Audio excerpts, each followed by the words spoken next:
नमस्कार श्रोताओं, आज के कार्यक्रम का विषय है गांधी जी के कुछ अनछुए किस्से। वैसे तो भारत को आज़ाद कराने के लिए कई क्रांतिकारियों ने अपना जीवन बलिदान कर दिया, लेकिन एक ऐसा भी क्रांतिकारी हुआ जिसने अहिंसा के पथ पर चलकर देश को आज़ादी दिलाई। शुरू में तो सभी अन्य क्रांतिकारियों को थोड़ा अजीब लगा और वे इनका उपहास करने लगे, क्योंकि सभी का सोचना था कि ऐसा कैसे संभव है कि क्रूर अंग्रेजों का कोई व्यक्ति अहिंसा के पथ पर चलकर सामना कर सकता है। उस महान क्रांतिकारी के दृढ़ विश्वास के चलते अन्य क्रांतिकारी ही नहीं, गुलामी की जंजीरों में जकड़ा पूरा देश उनके साथ कदम से कदम मिलाकर चला और कई बड़े आंदोलनों में भाग लिया। जी हाँ, हम बात कर रहे हैं राष्ट्रपिता मोहनदास करमचंद गांधी यानी कि महात्मा गांधी की। इनका जन्म गुजरात के पोरबंदर नामक स्थान पर 2 अक्टूबर 1869 में हुआ और वहीं इनकी हत्या 30 जनवरी 1948 को गोली मारकर कर दी गई। अहिंसा के पथ पर चलने वाले गांधी जी ने अंतिम समय में सामने खड़े उस व्यक्ति को जीवन दान देने की बात कही जिसने उन्हें गोली मारी थी। महात्मा गांधी के पास हमेशा एक गीता रहती थी, जबकि वो महावीर स्वामी और बुद्ध के मार्ग पर चलने वाले थे। मात्र 13 वर्ष की उम्र में ही उनका विवाह कस्तूरबा से हो गया था और उनकी कुल 4 संतानें हुई। महात्मा गांधी उच्च शिक्षा के लिए इंग्लैंड गए थे। पोरबंदर से उन्होंने मिडिल और राजकोट से हाई स्कूल किया। उनका परिवार उन्हें बैरिस्टर बनाना चाहता था। अब हम सुनते हैं गांधी जी के कुछ अनछुए किस्से। दूसरे बालकों की तरह महात्मा गांधी भी बचपन में ही बहुत डरपोक स्वभाव के हुआ करते थे। एक बार उन्हें दूसरे कमरे में जाना था, लेकिन अंधेरा बहुत ज्यादा था। एक तो रात का समय, ऊपर से अंधेरा और फिर भूत का डर। उनका पांव आगे ही नहीं बढ़ रहा था। उन्हें लग रहा था कि वो भूत जो है कहीं छिपा बैठा है और उनका इंतजार कर रहा होगा और बाहर निकलते ही उन पर आकर कूद पड़ेगा। उन्होंने तेजी से धड़कते दिल के साथ अपना एक पैर बाहर निकाला। इतने में बाहर खड़ी हुई एक बूढ़ी दाई रंभा उन्होंने देखा और हंसते हुए पूछा, क्या बात है बेटा? गांधी जी ने कहा, मुझे बहुत डर लग रहा है। गांधी जी ने बताया कि अंधेरे में मुझे बहुत भूतों से डर लगता है। इस पर दाई रंभा ने उनकी पीठ पर हाथ फेरते हुए कहा, राम का नाम लो, कभी कोई भूत तुम्हारे पास आने की हिम्मत नहीं करेगा। कोई तुम्हारा कुछ नहीं बिगाड़ पाएगा। राम तुम्हारी रक्षा करेंगे।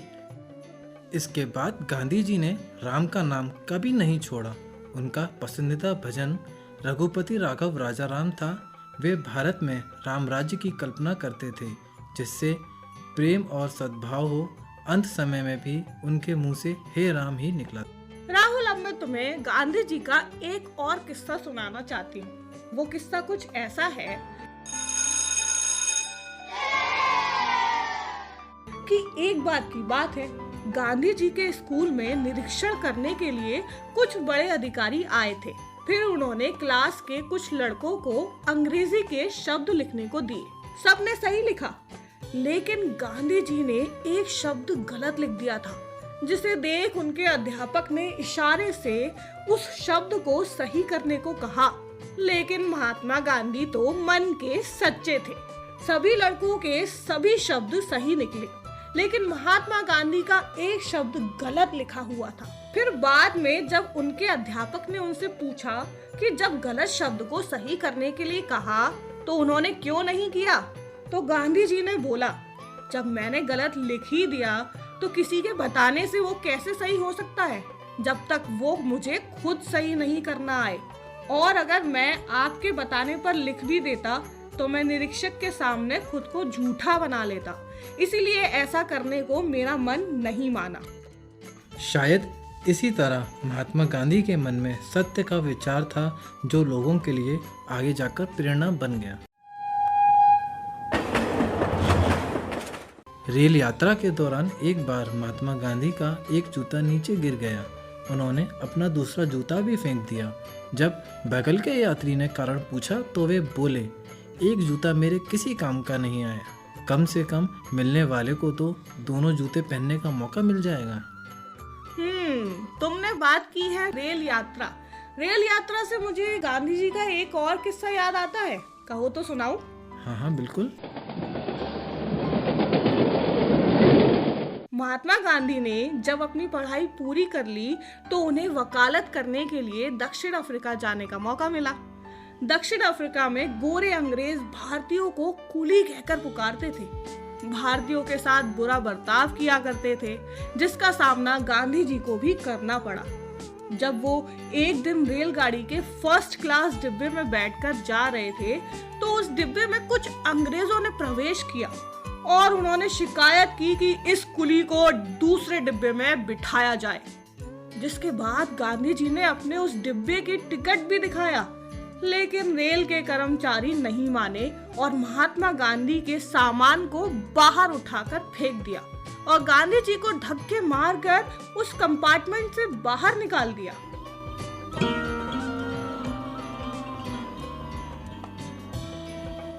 जिसे देखकर महात्मा गांधी का जीवन ही बदल गया और उन्होंने प्रण लिया कि अब अंग्रेजों के अत्याचार को और नहीं सहेंगे और फिर यहीं से उन्होंने सत्याग्रह आंदोलन की शुरुआत की। इस घटना से गांधी जी टूटने की बजाय और मजबूत होकर उभरे। उन्होंने दक्षिण अफ्रीका में रंग के नाम पर होने वाले भेदभाव और भारतीय समुदाय के उत्पीड़न के खिलाफ लड़ने का दृढ़ निश्चय किया। यहीं से गांधी जी का एक नया अवतार जन्म लेता है और अन्याय के खिलाफ लड़ने के लिए कमर कस लेते हैं। 1894 में उन्होंने नटाल इंडियन कांग्रेस का गठन किया और दक्षिण अफ्रीका में भारतीय नागरिकों की दयनीय हालत की ओर दुनिया का ध्यान आकर्षित किया। 1906 में ट्रांसवाल सरकार ने भारतीयों के अधिकारों पर प्रतिबंध लगाने का फैसला किया। उस समय गांधी जी ने पहली बार सत्याग्रह या सामूहिक सविनय अवज्ञा आंदोलन छेड़ा। 7 सालों के आंदोलन के बाद गांधी जी की कोशिश रंग लाई। दक्षिण अफ्रीकी सरकार समझौते की मेज पर आई। इसके बाद 1914 में गांधी जी भारत लौट आए और बाद के दिनों में भारत के स्वतंत्रता संग्राम में अहम भूमिका निभाई, जिसका नतीजा भारत को मिली आजादी की शक्ल में सामने आता है। इसके बाद अगर मैं तुम्हें एक और किस्सा सुनाऊं तो? हाँ बिल्कुल। वो किस्सा है 1916 का। 1916 की बात है। काशी, जो अब वाराणसी के नाम से जाना जाता है, उस समय बनारस हिंदू विश्वविद्यालय के शिलान्यास के दौरान दिल्ली के वायसराय गए थे, जिनमें गांधी जी को भी बुलाया गया था। और कार्यक्रम के दौरान महात्मा गांधी ने भारतीयों के सामने अपना पहला भाषण दिया, वो भी अंग्रेजी में। जब महात्मा गांधी ने भाषण की शुरुआत की तो उनका पहला शब्द था, बड़े शर्म की बात है, अपने ही देश में अपने लोगों के सामने मुझे हिंदी न बोलकर अंग्रेजी में बोलना पड़ रहा है। ऐसा बोलना वहां मौजूद अंग्रेजों के गुस्से को यानी कि आग में घी डालने के बराबर था।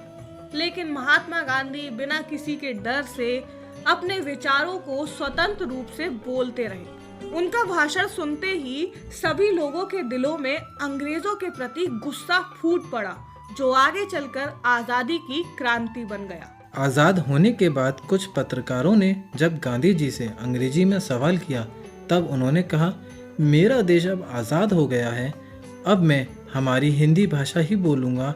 राष्ट्रभाषा के विषय में उनका विचार था कि कोई भी देश तब तक उन्नति नहीं कर सकता है जब तक कि वह अपनी भाषा में नहीं बोलता। सुभाष चंद्र बोस ने अंग्रेजों की कैद से बच निकलने के बाद देश को पहली बार बर्लिन से रेडियो पर संबोधित किया। 1944 की उसी संबोधन में उन्होंने महात्मा गांधी को राष्ट्रपिता की पदवी से संबोधित किया था। यह तो ठीक है, लेकिन गांधी जी को महात्मा क्यों कहा जाता है? गांधी जी को महात्मा क्यों कहा जाता है, इसके पीछे भी एक किस्सा है। 1915 में जब गांधी जी शांति निकेतन में रविन्द्रनाथ टैगोर से मिले तो उन्होंने टैगोर जी को नमस्ते गुरुदेव कहकर संबोधित किया। इस पर टैगोर जी ने कहा कि अगर मैं गुरुदेव हूँ तो आप महात्मा हैं। तब से ही टैगोर जी के नाम के पहले गुरुदेव लगता है और गांधी जी के नाम के पहले महात्मा लगता है। बुरा मत कहो। मतलब? बुरा मत सुनो। क्या कहते हो? अरे मैं बात कर रहा हूँ गांधी जी के उन 3 बंदरों के बारे में जिन्होंने दुनिया में यह संदेश दिया कि बुरा मत देखो, बुरा मत सुनो और बुरा मत कहो। जरा सोचो, जब हमारा देश आज़ाद नहीं था तब गांधी जी का देश में रामराज्य का सपना था, यानी समाज का हर तबका खुशहाल और सुखपूर्वक जीवन यापन करे और देश के निर्माण में अपना पूर्ण रूप से सहयोग दे। लेकिन वर्तमान में महात्मा गांधी जी का यह सपना भरी रह गया है। पहला बंदर कहता है कि बुरा मत देखो। गांधी जी का पहला बंदर कहता है कि हमें कभी भी बुरा यानी कि बुरी चीजें नहीं देखनी चाहिए। तो ऐसे में यदि आज हमें अपने चरित्र का विकास करना है, व्यवहार में सादगी लाना है, तो हमें बुरी चीजों को देखने से परहेज करना चाहिए। गांधी जी का दूसरा बंदर कहता है बुरा मत बोलो। आपने कई बार अनुभव किया होगा कि जब आप किसी के प्रति बुरा बोलते हैं या लड़ते झगड़ते हैं तो उस समय निश्चित ही आपके शरीर में एक बेचैनी और घबराहट सी जरूर होती होगी। इसका सीधा सा अर्थ है कि हमारा शरीर और दिमाग ना तो बुरी बातें सुनना पसंद करता है और ना किसी को बुरा कहना पसंद करता है।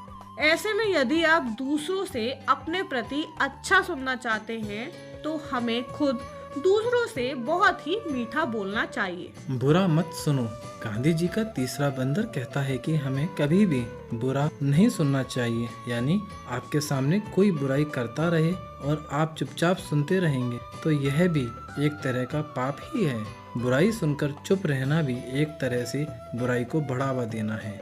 लेकिन आज के ज़माने में जब कोई किसी की बुराई करता है तो लोग उसे बड़े चाव से सुनते हैं और ऐसा सुनकर कई व्यक्तियों के मन में आनंद भी प्राप्त होता है। इसलिए गांधी जी के इस बंदर का यही संदेश था कि हमें कभी भी किसी की ना बुराई करनी चाहिए और ना ही सुननी चाहिए। तो देखा आपने, गांधी जी ने अपने 3 बंदरों के माध्यम से समाज के लोगों को कितना अच्छा संदेश दिया था। लेकिन आज के जमाने में इस बंदरों के संदेश को अब यूं ही लिया जाने लगा है। जब हम गांधी जी की बात कर ही रहे हैं तो उनके दिए गए अनमोल वचनों को हम कैसे भूल सकते हैं। तो आइए जानते हैं गांधी जी के दिए गए कुछ अनमोल वचन जिन्हें हम अपनी जिंदगी में उतारें और सत्य के मार्ग पर चलकर अपने देश की और अपनी उन्नति करते रहें। तो राहुल, कुछ अनमोल वचन आज हम अपने श्रोताओं को सुनाएं। हाँ बिल्कुल। जैसे भूल करना तो पाप है लेकिन उसे छुपाना और भी बड़ा पाप है।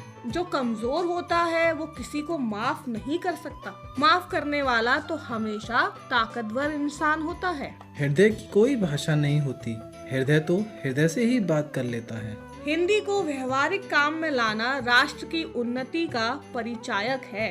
कायर होने से कहीं अच्छा लड़ते लड़ते मर जाना बेहतर है। तो श्रोताओं, उम्मीद है कि आपको हमारा ये कार्यक्रम गांधी जी के कुछ अनछुए किस्से पसंद आया होगा। इसी के साथ मैं मन्नू शर्मा और मैं राहुल आप सभी का बहुत बहुत धन्यवाद करते हैं।